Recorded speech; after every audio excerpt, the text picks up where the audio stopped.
Hello, welcome to Andy Tales. After watching the video, make sure there's no one else in the room. Don't forget to write your city and the time in the comments. Beyond the doorbell. Hey, night dwellers. Ever been home alone during a storm?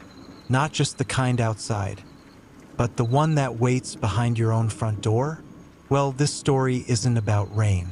It's about the knock that came after, and the thing that kept knocking, even when the door was open. It started with thunder, not the theatrical kind that rolls politely behind lightning strikes, but the kind that feels like it's tearing up the ground beneath your house. Raw, ragged bursts that seem too close to be natural. The rain came down like it was trying to drown the city, not cleanse it. I was sitting cross-legged on the couch, hoodie wrapped tight around me, lights off except for the faint glow of the TV reflecting in the dark glass of the living room window. Alone, or at least I thought I was. My parents had flown out that morning for a conference. They were teachers, both of them, and some fancy education summit was happening 2 states over. My sister, who was supposed to stay home with me, had predictably vanished off to her boyfriend's place the moment the front door closed behind Mom and Dad. She left me with an unopened pizza box, a sarcastic warning about ghosts, and the kind of silence that only ever settles over a place when it knows no one's coming back soon. The apartment was old, one of those early 70s buildings with long hallways, thin walls, and vents that whispered all night. You could hear your neighbor sneeze 2 floors down, and every time the wind picked up, the front door moaned like it had arthritis. Still, I liked it, felt lived in, familiar. But that night it started to feel wrong. It began subtly, a flicker from the hallway light, a sound like scraping just beneath the kitchen sink, even though no one had touched the cabinet. I muted the TV to check, and of course there was nothing. The scraping stopped, just pipes. Old buildings always sound like they're dying slowly. I shrugged it off, turned the volume back up, and settled into a documentary about haunted prisons. Ironic, I know, watching horror while alone during a storm, but it was my comfort zone. I knew the difference between fiction and real life, or at least I thought I did. Then the doorbell rang. Not once, twice, quick, precise, like someone with a purpose. I froze, my hand still resting on the remote. My first instinct wasn't fear exactly, it was confusion. Because you don't get unexpected visitors at 11:38 p.m. during a thunderstorm unless something's wrong. I stared at the door like it might answer the question for me. Then I remembered the smart doorbell. My dad had installed one of those sleek little devices with a fisheye camera and motion alerts. I grabbed my phone off the armrest and opened the app. There was no one there. The screen showed the front step. Wet concrete glistening beneath the porch light, shadows swaying as wind battered the overhanging branches. But no figure, no package, not even a passing dog. Just rain. I blinked and refreshed the feed. Still nothing. Then ding-dong. The same exact tone, the same pause between rings. My stomach clenched. I didn't want to go to the door. That was the honest truth. I didn't even want to get off the couch. Something deep in my body, some primal, twitching instinct, told me to stay exactly where I was. That if I moved, if I acknowledged it, it might keep going. So I sat there, paralyzed, phone shaking in my hand, watching the screen. The live feed didn't flicker. It didn't lag. It didn't even detect movement. But the doorbell had definitely rung. That was when I made the first mistake. I stood up, not to open the door, but just to look through the peephole, to confirm what I already knew. No one was there, but something inside me wanted proof, as if a second kind of fear had taken root, one that needed evidence, not denial. I moved slowly, one step at a time, the floorboards creaking louder than usual beneath my socks. I passed the hallway light switch, but I didn't flip it. I wanted to stay in the dark. I wanted to see before I was seen. When I finally reached the door, I held my breath and leaned forward. One eye pressed against the cool brass of the peephole. Nothing. Just hallway, carpet, elevator at the end, blinking quietly. All still. But just as I was about to pull back, just as I started to exhale, I saw it. A shadow. Brief. Small. Too low to be a person. It moved just out of frame, like someone crouched just below the doorbell camera's view. Then the doorbell rang a third time. My breath caught mid-exhale, and I pressed my eye harder against the peephole, as if proximity might sharpen the image. The hallway was still empty. Too empty. The kind of quiet that doesn't just lack sound, it devours it. The lights in the corridor flickered once, long enough for my pulse to skip, then held steady again. But the shadow was gone, vanished as quickly as it had appeared. I stepped back from the door, heartbeat loud in my ears. My phone was still clutched in my left hand. I pulled up the doorbell cam again and rewound the footage. My finger hovered over the play button, hesitant. What if I saw something the lens shouldn't have captured? The feed played smoothly. Timestamp 11:38 p.m. The moment the first chime rang out. Rain pouring in sheets, porch light flickering under the assault of wind. But no movement, no figure, no glitch, just the hum of emptiness, the hollow stage of an unseen performance. I fast-forwarded. Second ring. Same result. Third ring. And this time, right before the chime, there it was. A distortion. Barely perceptible, but definitely there. The bottom right corner of the frame wavered, like heat rising off asphalt. The pixels shifted and bent, warping the doormat, making it ripple like something was breathing beneath it. Then the bell rang, and the anomaly disappeared. My blood ran cold, not because of what I saw, but because I knew what came next. The silence. For 10 long seconds, I stood in my apartment, alone, soaked in television light, listening to the complete absence of noise. No thunder, no wind. Even the pipes had gone quiet. That silence was not a pause. It was a presence. Then something tapped on the door. Not knocked. Tapped. Light. Measured. Fingertips. I felt the urge to speak rise in my throat. But it caught. Who would I be talking to? And more importantly, what would answer? Another tap. This time lower, down near the base of the door, like a child knocking politely. Or something pretending to be one. I backed away, slowly, never turning my back to the door. My foot hit the edge of the couch, and I dropped onto it like I was ducking sniper fire. I grabbed the remote, muted the TV, and held my breath. Then came the whisper. It wasn't loud. It didn't even sound like it came from the hallway. It came from the air inside my apartment. Soft, curling around my ears, just enough to be heard over my own heartbeat. Let me in. No voice, just a breath with intent. I bolted upright and did the only thing I could think of. I locked the deadbolt. It was already locked. I knew that, but doing it again made me feel like I was doing something. Then I checked every other lock in the house. Windows, patio, even the tiny bathroom window no one could possibly fit through. My hands were trembling by the time I finished, and my reflection in the hallway mirror looked wrong, wide-eyed, pale, like I had aged 10 years in 10 minutes. I needed to get out of there, but leaving meant opening the door, and that was out of the question. So I did the next best thing.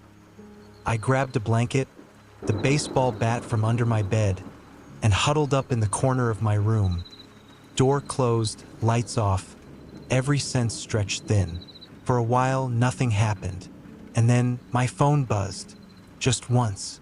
A message. Unknown number. No text. Just a photo. It was a still frame. From my own doorbell camera. But not one I had seen before. Timestamp. 11:44 p.m. Caption. You missed me. In the photo, something was crouched on my front steps. Low, misshapen, its limbs bent the wrong way. His face was blurred, not by the lens but by motion. It was vibrating, and it was looking directly at the camera. I stared at the photo on my phone for what felt like an hour. The screen's cold glow, the only light left in my room. That thing was hunched like it was made of splinters and regret. Its limbs bent not from anatomy but from mimicry, like it had seen humans move once and tried to copy it badly. The longer I looked at its shape, the more I felt like something was wrong, not with the photo, but with me. As if by seeing it, I had given it permission to know me. I tried to call the number back, straight to voicemail. No ring. No tone. Just silence. Not the usual digital kind. This one had weight, like something was listening and breathing on the other end but choosing not to speak. I hung up before I could hear anything I wasn't ready for. My hands were shaking again. Not the adrenaline kind, this was deeper. A trembling that came from some part of the brain we've inherited from prey animals. The kind that knows when eyes are on you even if there's no proof. I stood and crept to the peephole again, this time careful not to touch the door. It was empty. The hallway stretched in both directions, still and dim. Not even the red exit sign was flickering anymore. I opened the apartment app to check the building's security cams. Nothing out of the ordinary on the main floor, lobby, stairwells, or so I thought. But then I noticed something odd in camera 3, which points down the west hallway near the storage units. Every 30 seconds, a single frame would glitch, like the camera blinked. And during that blink, a new shadow would appear in the next frame, closer to the lens. From 10 meters away to 8 to 6, always out of direct view, always just barely inside the frame, and then suddenly gone again. I rewound the feed, paused it, squinted. At the 11:46 mark, right before the figure vanished, something caught my eye. Not the shape itself, the floor beneath it. There were footprints, wet ones, but not just damp soles like someone walked in from the rain. Splayed in human shapes, toes far too long, spread wide like talons. And there were 5 prints, not in a line, in a circle. I slammed my laptop shut and turned toward the hallway again, now painfully aware of every creak in the walls, every sigh of the pipes, every flutter of the curtain in the living room that I swore had been closed. I needed to know if someone had entered the building. I opened the tenant app's entry logs. All residents and deliveries were time-stamped, but the last recorded entrance was me 6 hours ago. No one had come in or out since, and no one had buzzed the doorbell except that thing. Except it wasn't listed. No log, no video. I refreshed. Nothing. My doorbell footage was no longer in the archive. The app said there were no recent events. My thumb hovered over 911, but something stopped me. How do you explain that a camera showed a creature that isn't there anymore? How do you explain whispers, glitched shadows, and photos from a number that doesn't exist? My eyes scanned the room, landing on my closet door. It was slightly ajar. I hadn't opened it today. The metal handle twitched. Not moved, but twitched, like something inside had just exhaled. I backed into the hallway and flicked on every light I passed. Bathroom, kitchen, living room. But when I got back to the closet with a knife from the kitchen drawer in my hand, it was already open. Why, nothing inside, just my coats, my boots, and the faint scent of soil, wet, earthy, wrong. Then my phone buzzed again. This time, not a photo, a video. No caption. Just the timestamp. Live. It showed my apartment. From inside. From the living room. And in the corner of the frame, something was watching me from behind the couch. The voice behind the walls. Most people fear the unknown. But what if the unknown knows your name and says it back in your own voice? I didn't sleep, not even close. I sat curled up on the kitchen floor with every light blazing like I could burn the darkness out of my apartment. I kept my back against the fridge, not because it was comfortable, but because it was the only surface in the place I could fully trust not to have anything behind it. The couch was empty. I checked it 5 times. The closet was shut and duct taped shut, but none of it mattered. The feeling remained, the sense that something was still watching. Not from the shadows, from the walls themselves. I replayed the video again and again, frame by frame. The shape crouched behind the couch was lean and unnatural. Its joints bent inward like a broken marionette strung back together in the dark. But the most terrifying thing wasn't the shape. It was that I could hear something just barely under the audio, like a second soundtrack, distorted and quiet. A whisper, no words, not yet, just static with intent. And then around 3:24 a.m. it started. A low sound, almost like a voice through a radio too far from the tower. At first I thought it was coming from my phone, maybe a leftover glitch from the video. But no, I paused it.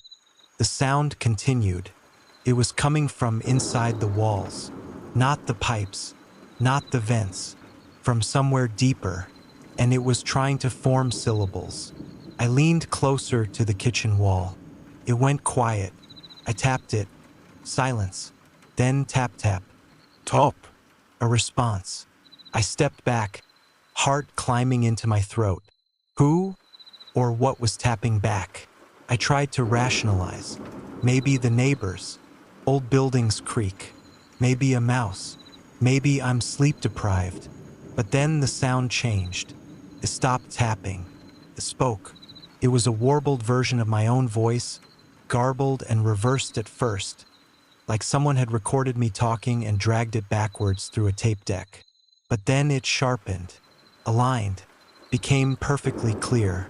Why did you let me in? I froze. That was my voice. Not like mine. The inflection, the rhythm, even the slight rasp I get when I haven't spoken in a while. But I hadn't said that. Not aloud. Not in my life. The wall repeated it. Why did you let me in? I backed out of the kitchen slowly, breathing through my teeth, trying to remember if any of my neighbors might be pulling a prank, or if this was some absurd viral thing going around. But deep down, I knew this wasn't that. This wasn't human. The voice came again. This time, different words, and not mine. Do you remember the night in the motel? Room 306. You were asleep. That froze me cold. Room 306. A cheap roadside place off Highway 40, nearly 2 years ago. I'd been driving overnight, too tired to make it home. I stopped for a nap. No one knew that, not even friends. I didn't tell anyone. I barely remembered it myself. I ran to the breaker box and shut off all the power.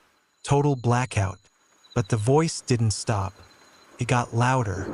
You dreamt of teeth and water, it said. Yes, I had. I'd forgotten until now. A dream of drowning in a tub, reaching into my mouth and pulling out a string of broken, bleeding teeth. How could it know? I turned to the wall again. Who are you? I whispered. No reply. Then my phone buzzed again. This time not a call. A voicemail. From a number listed as 0. Just heavy breathing. Then the same words, clear as daylight. You let me in. I stared at my phone, finger hovering over the screen, frozen in a paralysis I didn't recognize. The voicemail hung in the air like a curse. You let me in. No caller ID. No way to trace it. Just that voice. My voice. Distorted. Laced with something cold and hungry. I tried to shake it off. Told myself it was some elaborate prank, or worse. A glitch in my cracked mind. But deep down, I knew this wasn't some random technical mishap. No, this was something else. Something I wasn't ready for. The room felt suffocating, shadows crawling along the edges like ink spilled on old paper. I could almost feel a presence, like a cold breath brushing my neck. The walls seemed to pulse, alive in a way that defied reason. Every creak, every faint tap was a heartbeat from the darkness. I couldn't trust my eyes or ears. Was I losing it? Maybe, but there was no denying the voice. My voice, repeating phrases I never said, mocking me from inside the very walls. Suddenly, the power flickered. Lights dimmed, then brightened again, throwing the kitchen into sharp relief and then back into shadows. The silence was thick, oppressive, broken only by the soft, irregular tapping from the walls. I gripped the edge of the table, knuckles white. "What do you want?" I whispered, voice trembling. The taps grew frantic, chaotic, then stopped. For a breathless moment, nothing but silence. Then a chilling whisper emerged, carried on the walls like a cold wind through dead leaves. "Remember the promise." I swallowed hard. What promise? My mind scrambled through memories, trying to find the thread that connected me to this thing. And then it hit me, the motel. Room 306. The nightmare. But the promise? I had no recollection. Was it real, or just another trick of the mind? The phone buzzed again, a text this time. I hesitated, then unlocked the screen. No sender. The message read simply, "Open the door." My heart hammered. What door? My apartment door was locked tight, double deadbolt. I didn't open it. I took a step toward the entrance hall, each step feeling heavier than the last, like wading through a thick fog. The walls seemed to lean in, whispering just out of reach. Then the voice, clearer now, almost urgent. "Open the door, or I'll come through the walls." I stopped cold. The rational part of me screamed it was impossible, that this was madness. But the primal fear clutching my chest told a different story. Something had slipped past the threshold, the thin veil between my world and something darker. I could feel it pressing, clawing, desperate to be let in. The kitchen clock ticked loudly, each second a countdown. I couldn't tell if the sound was real or part of the growing chorus of voices from the walls. The air grew colder. My breath fogged before me. I shivered uncontrollably, heart pounding in a frantic rhythm. Then the lights went out completely. Total darkness. My phone screen was the only glow. I gripped it like a lifeline, hands shaking. And from the pitch black, a voice, not mine, slithered out, wet and low. "Don't make me come through." Every instinct screamed at me to run, to flee this place, but my feet were glued to the spot. I was trapped in a nightmare that blurred the line between reality and something far worse. The walls weren't just walls anymore. They were a prison, and I was running out of time. The darkness swallowed everything. My phone's glow was a fragile island in the ocean of black, trembling in my clammy hand. I could barely breathe. Every inhale was a razor slicing into my lungs. The silence was unbearable, too heavy, too expectant, like the moment before a scream shatters the night. Then, from the depths of that darkness, came the slowest, most deliberate creak I've ever heard. It was the sound of a door I knew was locked tight, barely inching open. I could feel it before I saw it.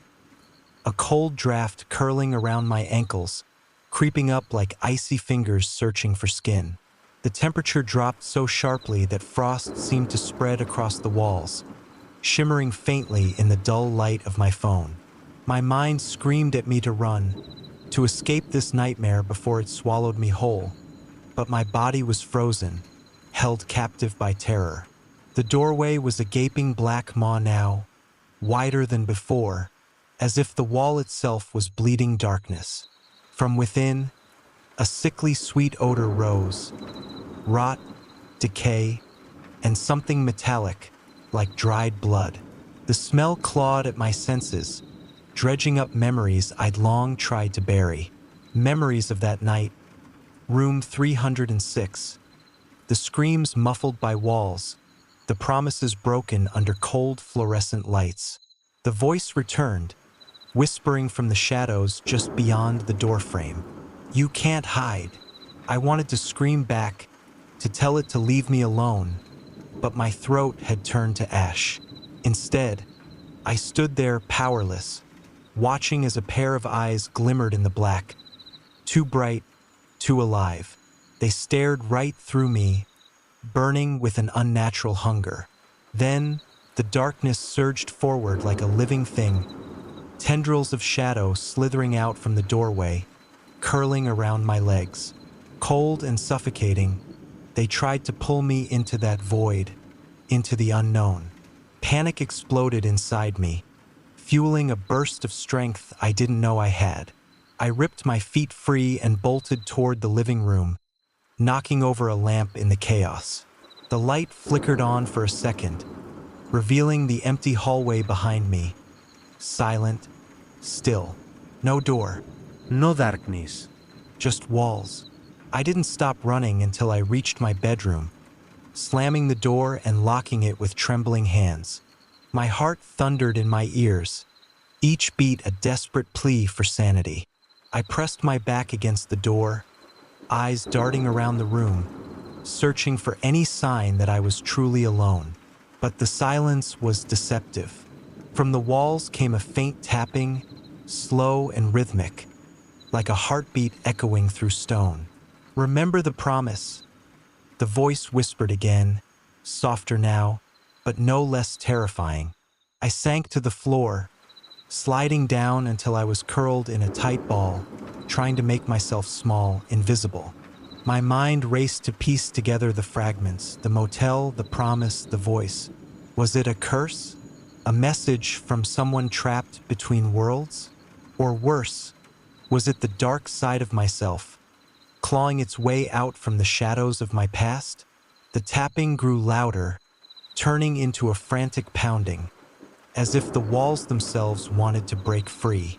I covered my ears, desperate to drown out the sound, but it seeped inside my skull like poison. Then, just as suddenly as it started, the pounding stopped. Silence again. But it wasn't peace. It was waiting.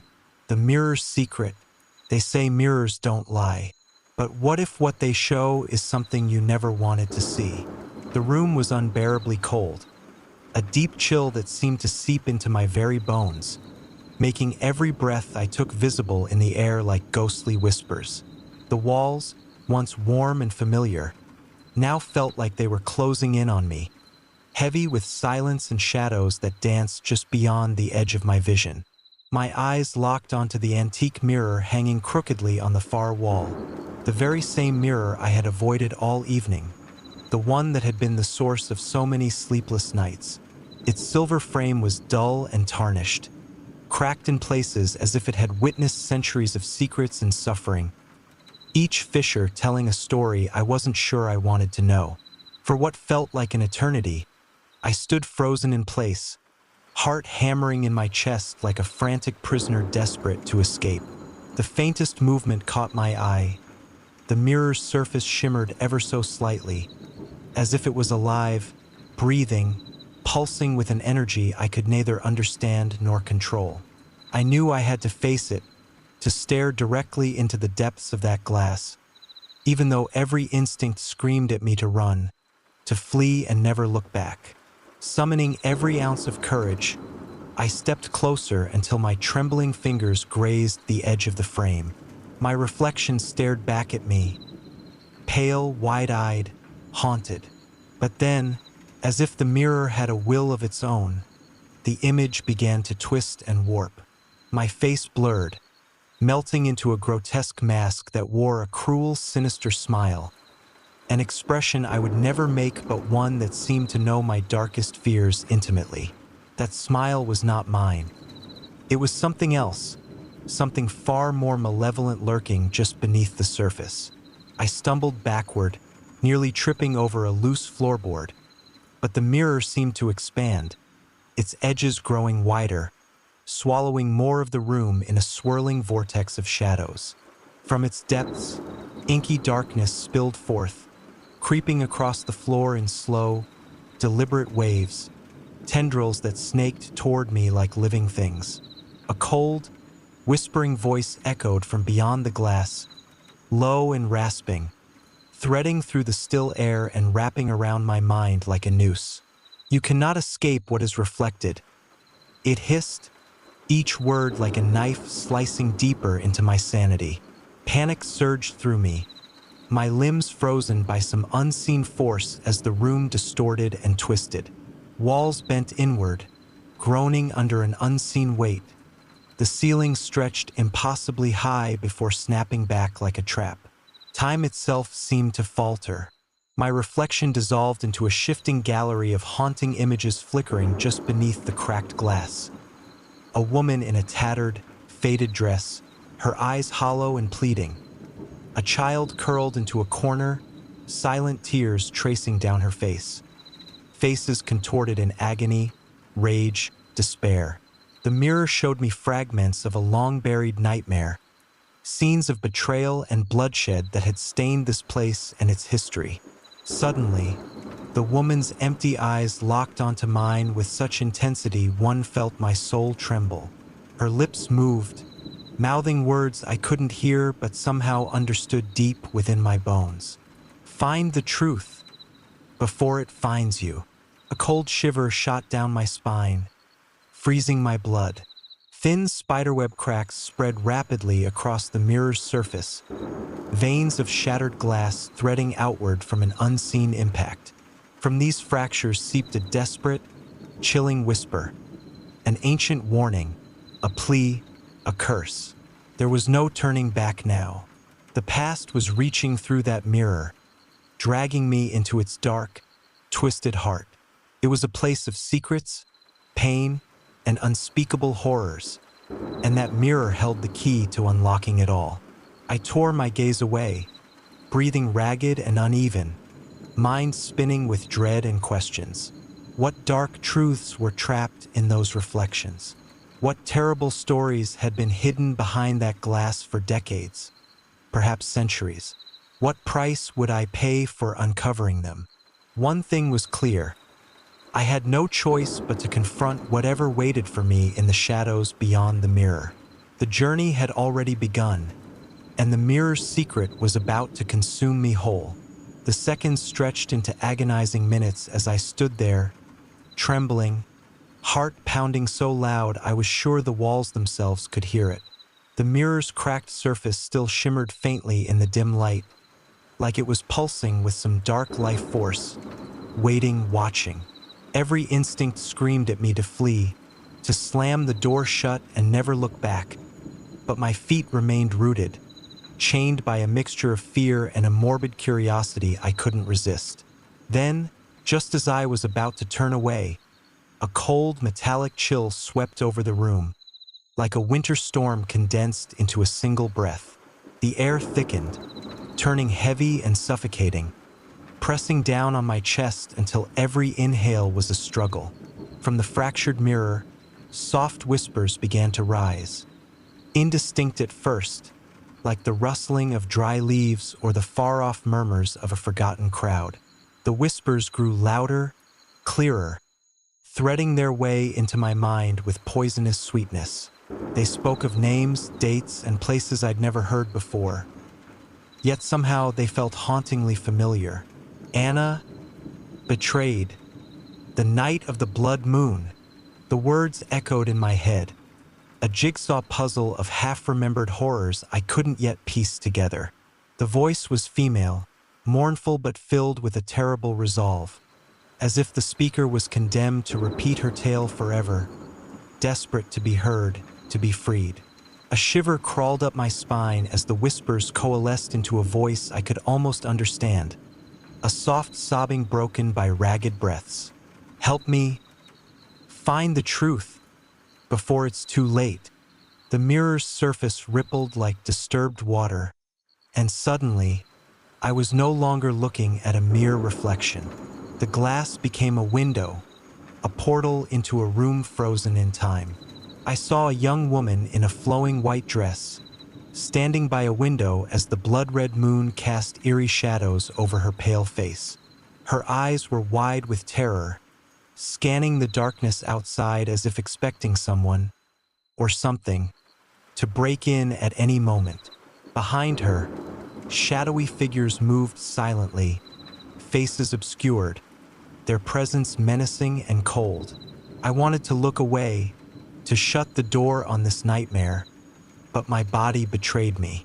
I was pulled deeper, drawn into the mirror's world against my will. The room's temperature plummeted, frost forming on the edges of the frame, and my breath came out in ragged clouds as the boundary between reality and the reflection blurred. I could feel the woman's desperation, her fear becoming my own. Her silent screams reverberated through the glass, begging for release from whatever dark fate had trapped her there. Suddenly, the scene shifted violently.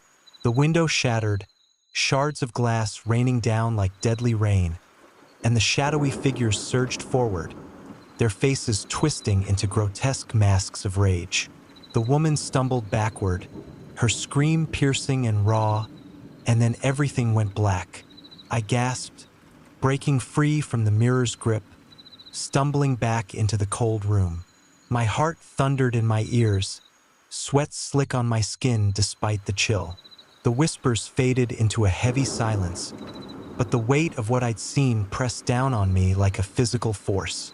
The mirror no longer reflected my image. It was a void, empty and endless. I sank to the floor, hands trembling, mind racing with questions I dared not speak aloud. Who was that woman? What horror had she endured? And most terrifying of all, what dark secret was waiting to consume me if I followed the mirror's silent call? The night was far from over. The mirror's whisper had opened a door to a past soaked in blood and betrayal, and I was already trapped inside its deadly maze. The silence after the mirror's vision was suffocating, thick and heavy like a fog that refused to lift. My mind was spinning, caught between disbelief and the gnawing certainty that something ancient and malevolent was pulling me deeper into its web. I didn't want to go back, but the mirror's cruel magic was already weaving itself into my thoughts, whispering secrets I wasn't meant to know. I forced myself to stand, knees weak, heart still hammering like a war drum. Every instinct screamed that the house itself was watching, waiting for me to make the next move. The walls seemed to breathe, shadows lengthening and twisting, crawling closer like living things. I reached out, hand trembling, and touched the glass, cold as ice, sending a shock straight through my veins. The cracks in the mirror spiderwebbed like veins of some dark curse, and a faint glow pulsed from the center, almost hypnotic. Suddenly, the room around me began to shift. The floorboards groaned as if waking from a long sleep. The air grew thick with the scent of damp earth and decaying wood, like a graveyard in the heart of winter. The whispering returned, not from the mirror this time, but all around me, filling every corner with ghostly voices layered like a chorus of despair. Anna, she lies beneath the hollow tree. The name hit me like a punch. That name again. Anna. Who was she? Why did the mirror's secret hinge on her fate? I knew I had to find out, even if it meant stepping into the nightmare itself. Driven by a mix of fear and stubborn resolve, I stumbled out of the room, into the hall where the shadows danced. Each step echoed, a grim reminder that the house wasn't empty. It was alive and hungry. The whispering followed, guiding me as if the house wanted me to uncover its darkest truth. At the end of the corridor, an old wooden door stood slightly ajar, revealing a narrow staircase leading down into darkness. The cold seeped up from below, biting through my clothes and settling deep into my bones. Without thinking, I took the first step down.